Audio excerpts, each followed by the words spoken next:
Hey there, subscribe to my channel, and also press this bell icon so you never miss any new updates, cause whenever we upload new video you will get a notification on your phone.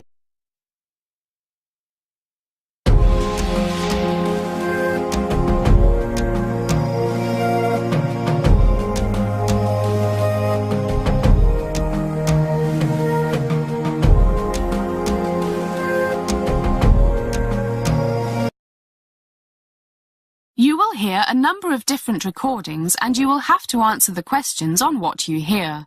There will be time for you to read the instructions and questions, and you will have a chance to check your work. All the recordings will be played once only. The test is in 4 sections. Write all your answers in the question booklet. At the end of the test, you will be given 10 minutes to transfer all your answers to an answer sheet. Now turn to Section 1. Section 1.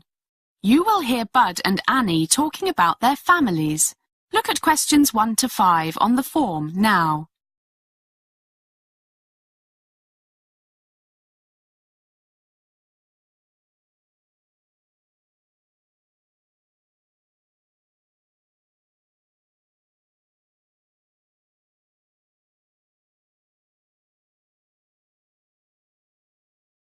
You will see that there is an example which has been done for you.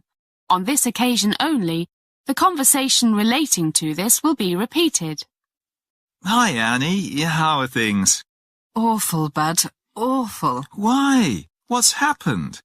It's home. Mum's ill and Dad's been laid off, so he's in a really bad mood, and Susan won't be of any help. Your sister always was lazy. Now we shall begin. You should answer the questions as you listen because you will not hear the recording a second time. First, you have another chance to look at questions 1 to 5.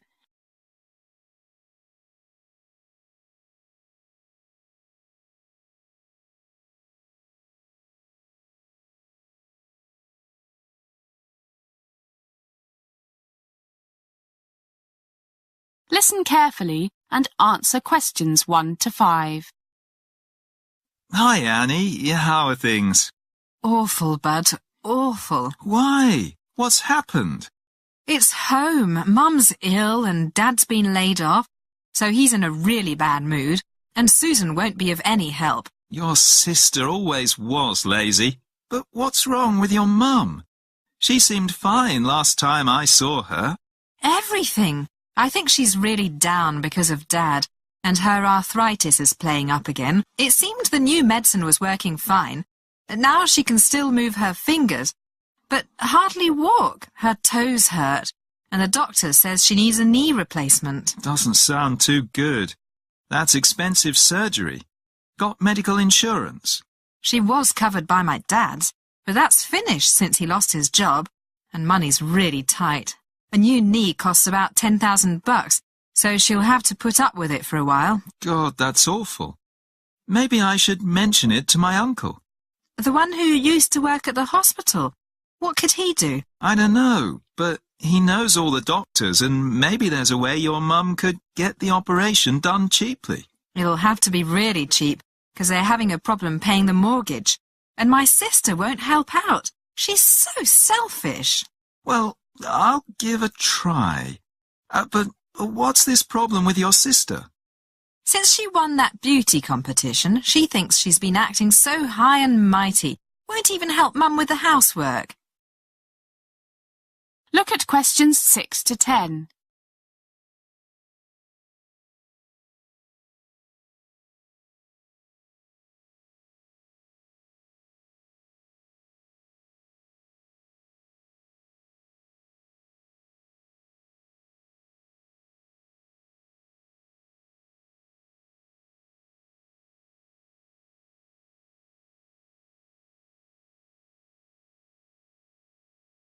Now listen to more of the conversation between Bud and Annie and answer questions 6 to 10. Won't help your mum? No, spends all her time in front of the mirror, trying on different lipsticks. Sounds like my cousin. You know her, I think, Marianne. Works at the Holiday Inn. Yeah, I met her at your party, but she seemed very nice. She is till you get to know her. Miss Charming. But she's really conceited, especially since she got promoted. Always putting people down. What about your dad's company? Do you think he might have some work for my dad? Part-time, anything? He just got this big contract for the new supermarket, so he might be looking for some people. And I know he likes your dad, but all his workers have to be Steelworkers Union members. I think Dad's kept his membership up. I'll ask him. Let me know, and I'll check with Dad when he gets back from France. France? Yeah, he took Mum there as a 25th wedding anniversary present. Gosh, it's 5:30. I'm late for work. Gotta fly. See you, Bud. See you. That is the end of section 1. You now have some time to check your answers.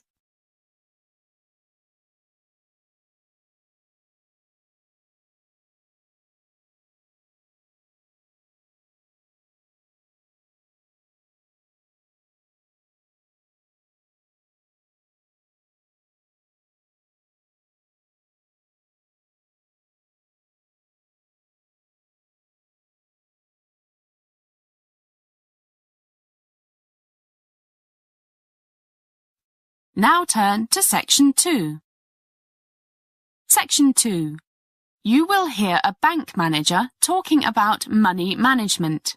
First, look at questions 11 to 15.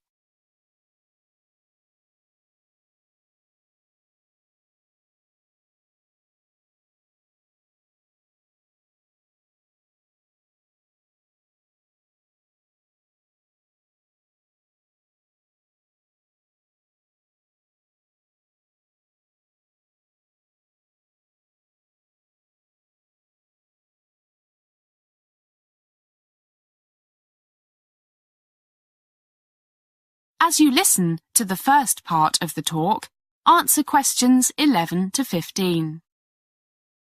Good morning, everybody, and welcome to one of the Hong Kong's bank's lectures on money management. I'm John Rogers, and I'm the manager here. Money, they say, makes the world go round. Well, it is true that your world can come to a grinding halt if you have no money. I know you all agree, because that is why you have come here today. Okay, money. What do we want to do with it?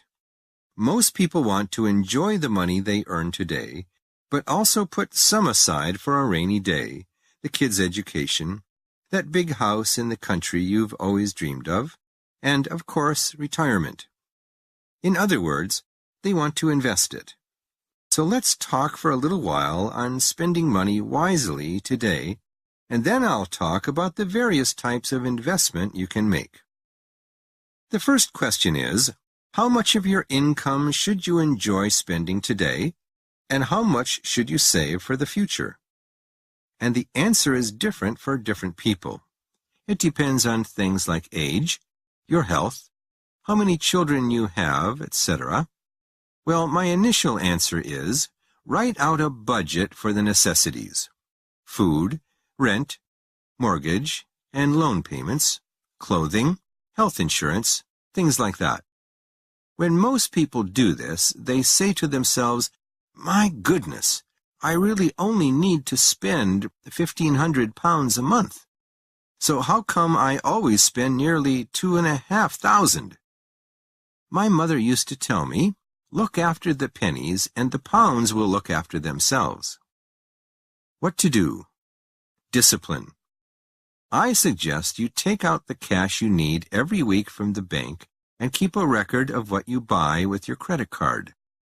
And you must strictly limit what you spend every month to, for example, your budget for essentials, plus an amount, say 10%, for a bit of entertainment if you want, and the unexpected, like house repairs, that birthday present you forgot about, things like that. If after 3 weeks you find that you have nearly spent your budget for the month, then stay at home for a week. No fancy restaurants or drinking with the boys.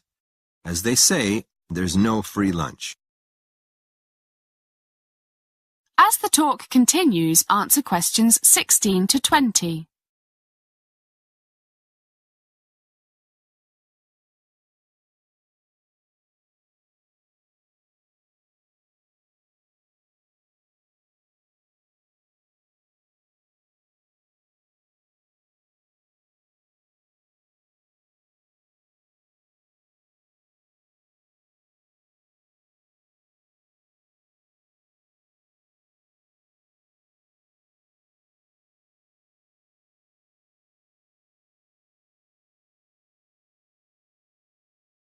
Okay, so what do you do with the money you don't spend?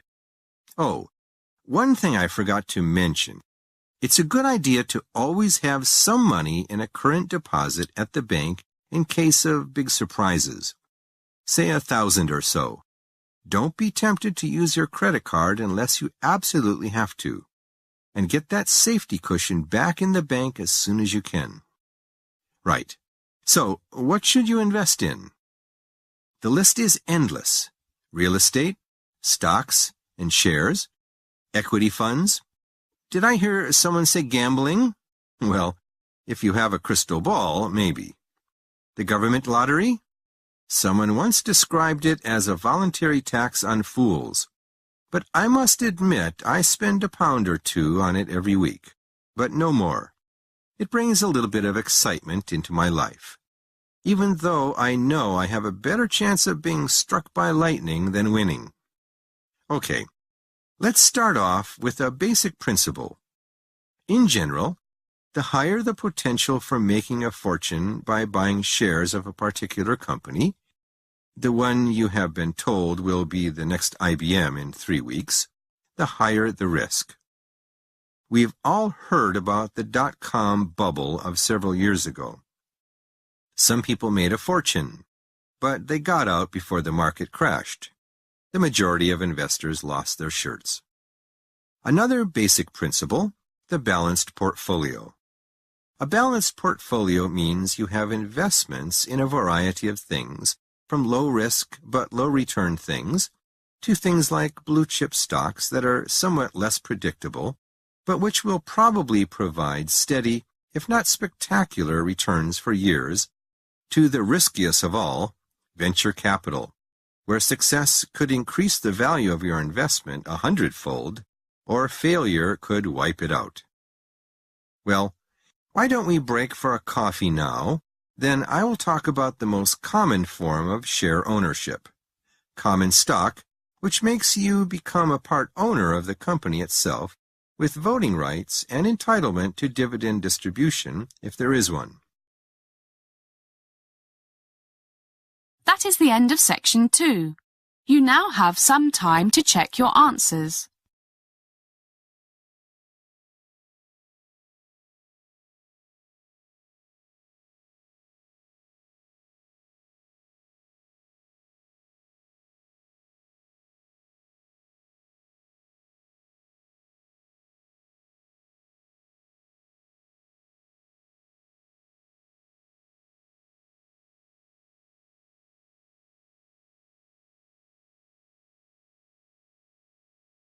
Now turn to section 3.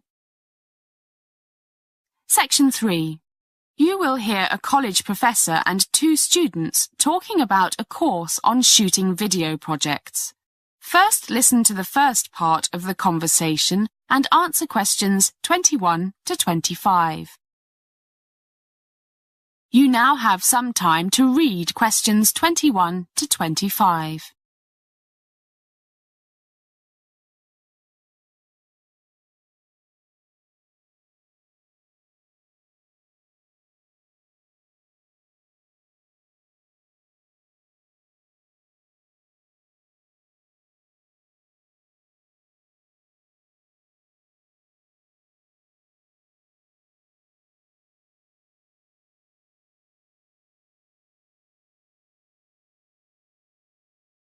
Hi guys. Hi, Professor Edwards. What's happening? Well, the department head just told me I've got to teach this course on making video documentaries. I know you two are really into videos. That documentary you made last term on homeless people was fantastic, and I've never thought this course before. I'm an old-fashioned film man, so I thought I'd get some suggestions from you on how to design this course. Well, I don't know if we can be much help, but we'll try. How exactly do you think we can help you? I suppose the first thing is, how much do most of the students know about video cameras? I don't want to waste time telling them stuff they already know. Actually, some of them have video cameras, but they only use them for home movies, that type of thing. Yeah, I don't think many of them know much about their cameras. Just point and shoot. So maybe I should start with the basics of the video camera. I think so. Otherwise, they will just put the thing on automatic and lose out on a lot of really good things you can do if you control the camera more yourself. I agree. But do you expect everyone to have their own video camera? Too expensive for a lot of them. But they can rent them. Doesn't cost too much. £5 to £15 a day, I think. Depends on the model. The thing I'm most interested in is getting them to plan their projects properly and be creative in their use of what they've got. Doesn't the film department have some cameras students can use? I checked that out. They've only got 3. Probably not enough. Do you think they need broadcast quality cameras? 3 CCDs, expensive stuff. As the conversation continues, answer questions 26 to 30. You now have some time to read questions 26 to 30.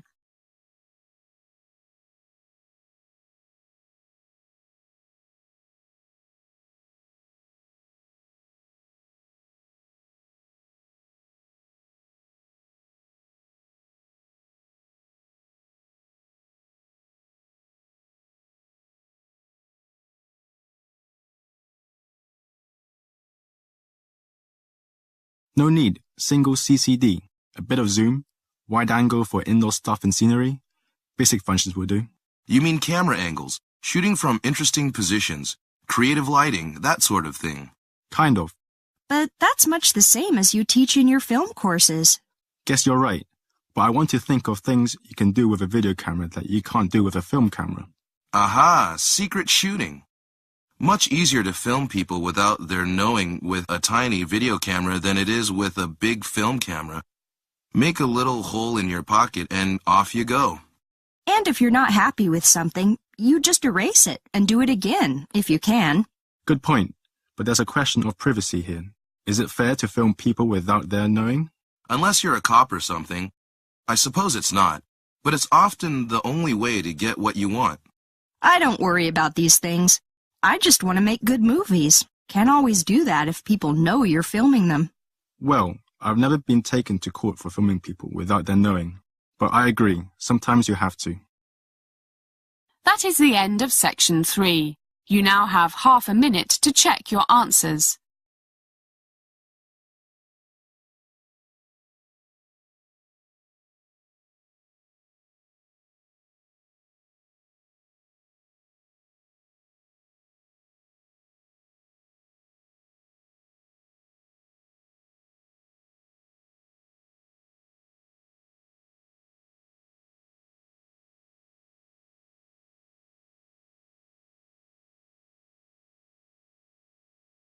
Now turn to section 4. Section 4. You are going to hear a lecture about various issues in land management and ownership systems by Professor Fred Roberts. You now have some time to read questions 31 to 40.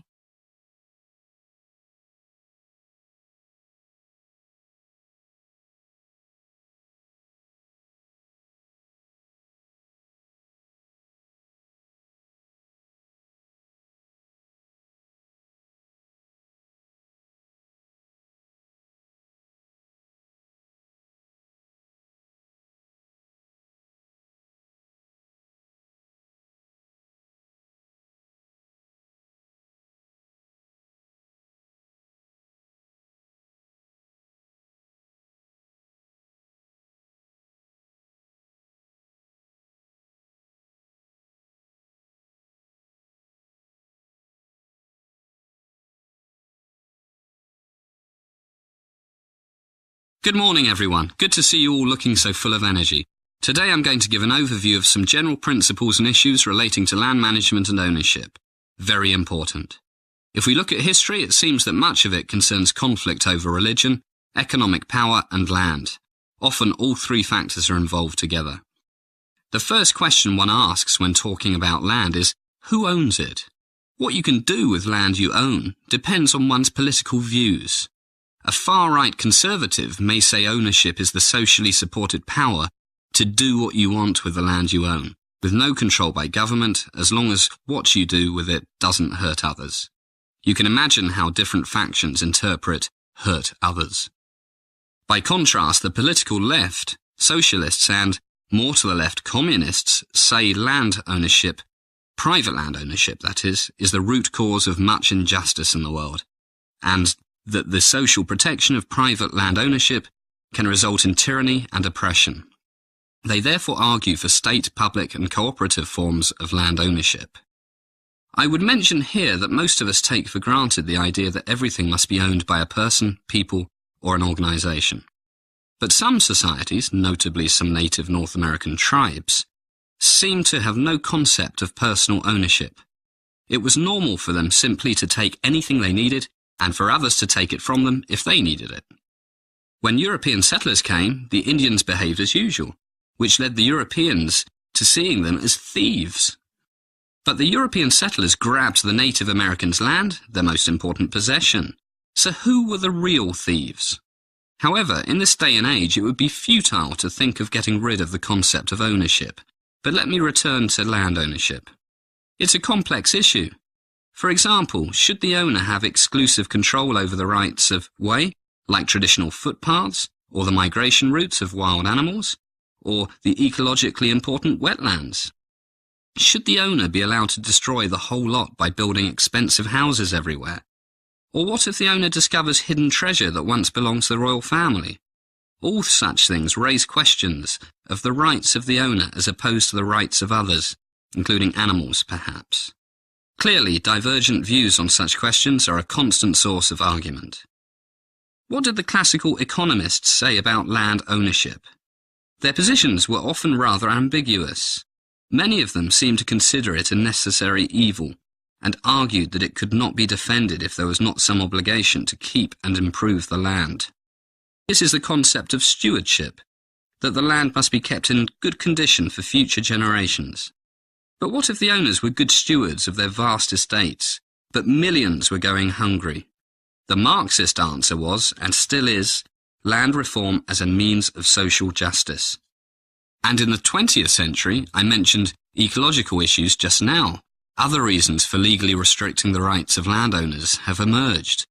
You can't cut the trees down because it would cause soil erosion that can spoil rivers hundreds of miles away. Pollution, the need to protect biodiversity, things that reduce the level of what we called nature's services to the general public.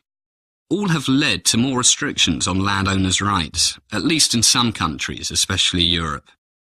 At the same time, property taxes have steadily increased to pay for essential services offered by the state or local government, such as firefighting. As these threats to the health of our planet get more serious, some people have argued that the ownership of natural capital, forests, wetlands, etc., will more and more be controlled by communal and not by private bodies.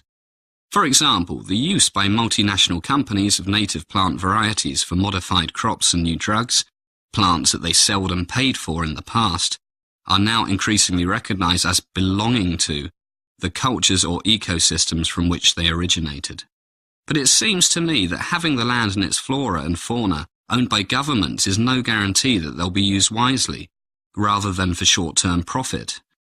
The evidence is that local ownership protected by law is usually the best answer.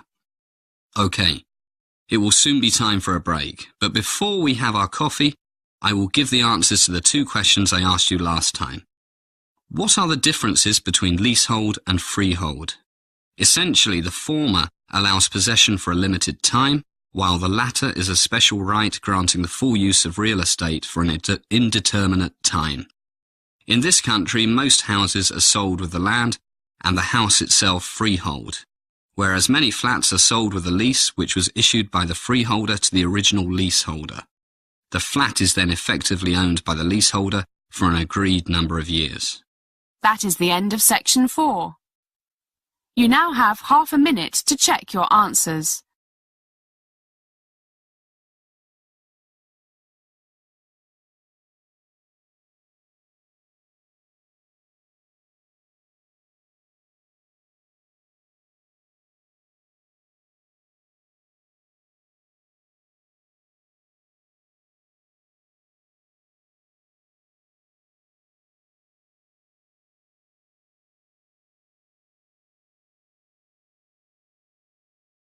That is the end of the listening test.